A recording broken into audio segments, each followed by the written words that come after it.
होती क्या है, किसे कहते हैं ब्यूटेन गैस। ठीक है, एक चीज को अच्छे से समझने का प्रयास करो। देखो ब्यूटेन एक हाइड्रोकार्बन गैस होती है। ठीक है, अब मैं समझाऊंगा इसका मतलब क्या होता है। यानी अगर तुम्हें किसी ने पूछ लिया कि ब्यूटेन किस प्रकार की गैस है, तो आप लोग सिंपली बोल सकते हो कि ब्यूटेन जो है ना, ये अपने आप में एक हाइड्रोकार्बन गैस है। कैसी गैस है? हाइड्रोकार्बन गैस है। अच्छा, क्यों हाइड्रोकार्बन है, आगे बढ़ते हैं। लेकिन उससे पहले हम ये देखते हैं कि इसकी खोज किसने की, किसने बनाई है ब्यूटेन गैस। ठीक है, किसने इस गैस का निर्माण किया, और आज देखो इस गैस का उपयोग हम कहां कर रहे हैं। ठीक है, तो किस साइंटिस्ट की देन है। ठीक है, तो यहां पे देखो जो वैज्ञानिक थे ये ब्रिटिश के थे, ब्रिटिश मतलब इंग्लैंड के। ठीक है, और इनका नाम क्या था, इनका नाम था एडवर्ड फ्रैंकलिन। याद रखना, एडवर्ड फ्रैंकलिन। सबसे पहला क्वेश्चन क्या बनेगा कि भाई ब्यूटेन किस प्रकार की गैस है।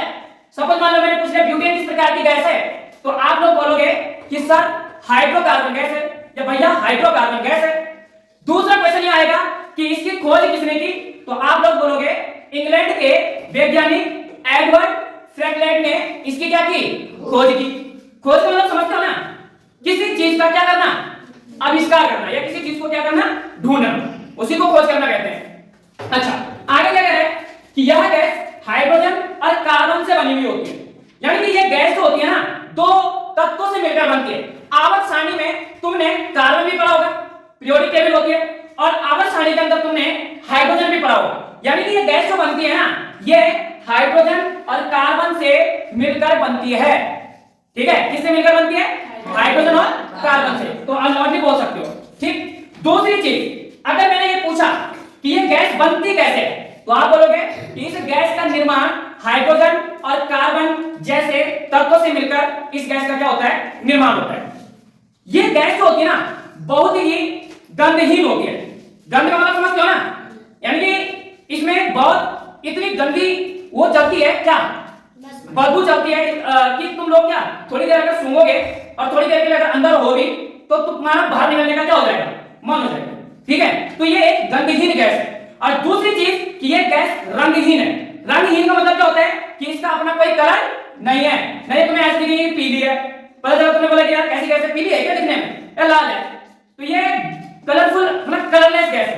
इसका कोई अपना क्या कलर नहीं है। ठीक है, सबसे इंपॉर्टेंट चीज क्लास 10 और 9 के लिए, 11 के लिए, कि इस गैस का रासायनिक फॉर्मूला क्या होता है। जैसे तुम लोगों ने देखा होगा हाइड्रोजन होता है हमारे पास, हाइड्रोजन होता है, तो हाइड्रोजन का रासायनिक फॉर्मूला क्या होता है, H2। ऑक्सीजन का क्या होता है, O2। पानी का क्या होता है, H2O। लेकिन ये हमारे पास ऐसी चीजें हैं जो तुम लोग 6, 7, 8, 9 या 3rd 4th 5th से क्या सुनते हुए आ रहे हो, तो तुम्हें बेसिकली ये चीजें क्या होती हैं, याद रहती हैं। अगर मैं ये पूछूं कि इसका रासायनिक सूत्र क्या होता है या रासायनिक फॉर्मूला क्या होता है, तो इसका रासायनिक फॉर्मूला होता है C4H10।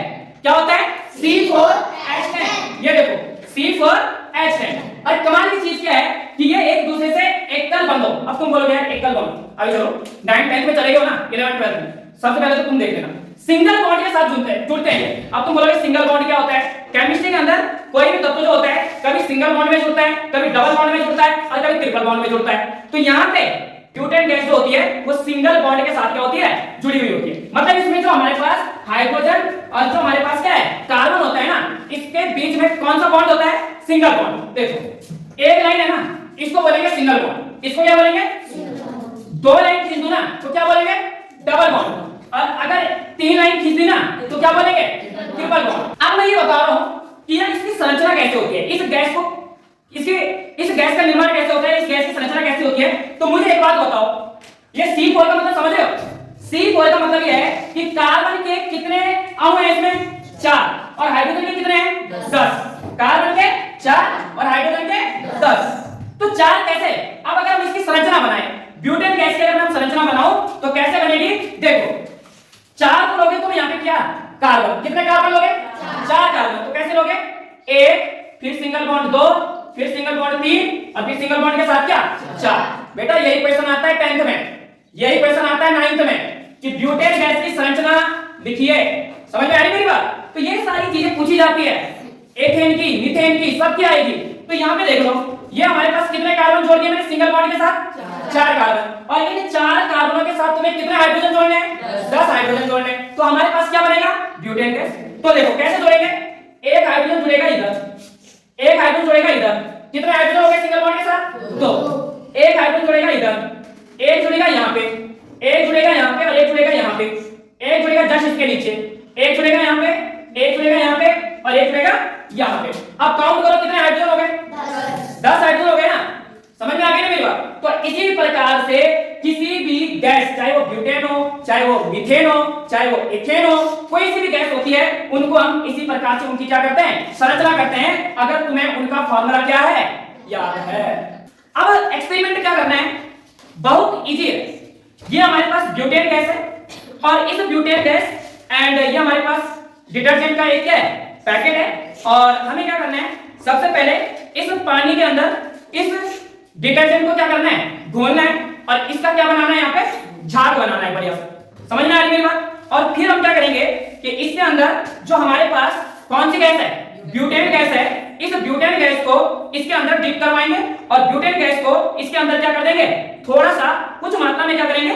छोड़ देंगे। उसके बाद हम क्या करेंगे, बेसिकली माचिस है, माचिस से हम इसमें आग जलाने का प्रयास करेंगे और फिर उसको अपने हाथों से उठाने का प्रयास करेंगे। सो हम ये देखेंगे कि क्या हमारे हाथ जलेंगे, क्या हमारे हाथ नहीं जलेंगे।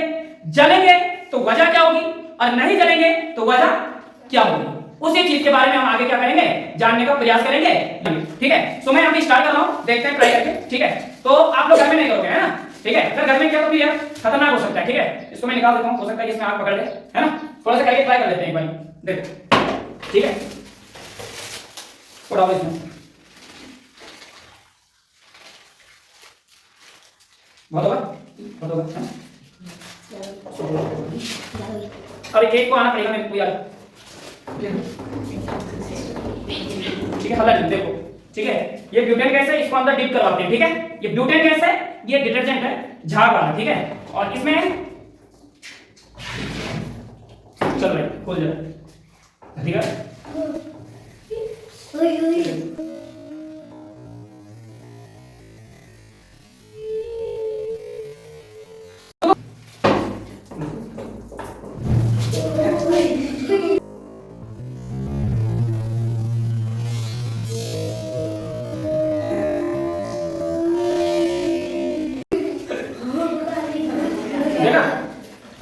देखो हल्का फुल्का हो सकता है लेकिन तुम्हारे हाथ जलेंगे नहीं।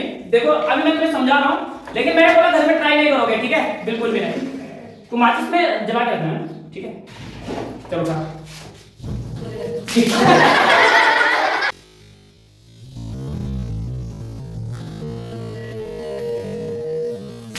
है, ओके, थोड़ा आ गया। ठीक है, दूर से करना। ठीक है, हाथ को दूर रखना। चलो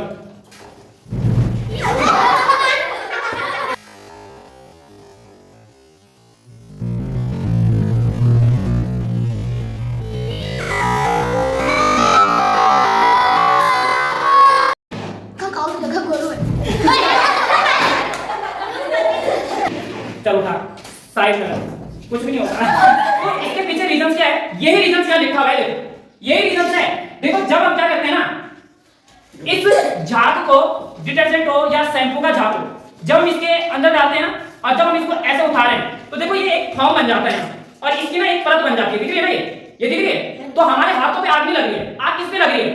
ये फॉर्म जो है ना, ये इस पे आग लग रही है। और जब तक इसमें ब्यूटेन गैस रहेगी तब तक ये क्या आएगा? यहाँ पे आग जलेगी। और जब तक ये हमारे हाथों में ऐसा बना रहेगा, ऐसे देखो पेयर बनी हुई है ना, एक परत से बनी हुई है ना, तो जो आग है वो कहां जल रही है? इस परत के ऊपर जल रही है, ना कि हमारे क्या हाथों में जल रही है। तो वही चीज यहाँ पे लिखा हुआ है कि देखो इसमें क्या है कि जब हम क्या करते हैं, ठीक है, जब हम ब्यूटेन गैस को किसमें डालते हैं? पानी में या इस झाग वाले बर्तन में डालते हैं तो यह एक फॉर्म बनाता है जो गर्मी को क्या कर देता है? अवशोषित कर देता है। तो जितनी भी गर्मी इसके अंदर होगी ना, वो इस पूरी को क्या कर देगा? अवशोषित कर देगा और तुम्हारे हाथ क्या हो जाएगा? सेफली बच जाएगा। मतलब कहने का अर्थ ये है कि ब्यूटेन गैस को जब हमने इसके अंदर डीप करवाया तो डीप करवाने से होता क्या है कि जो ये झाग है ये एक फॉर्म के रूप में है। तो ये फॉर्म के रूप में होने का मतलब क्या है कि जैसे हम इसमें आग जलाते हैं अपने हाथों में, तो ये गर्मी को क्या कर रहा है? यहाँ पे अवशोषित कर रहा है। और जैसे ये गर्मी को अवशोषित कर रहा है तो हमारे हाथ सेफली यहाँ पे जलने से क्या हो रहे हैं? आराम से बच रहे हैं। ठीक है, लेकिन आप लोग प्लीज क्या घर में ट्राई करें।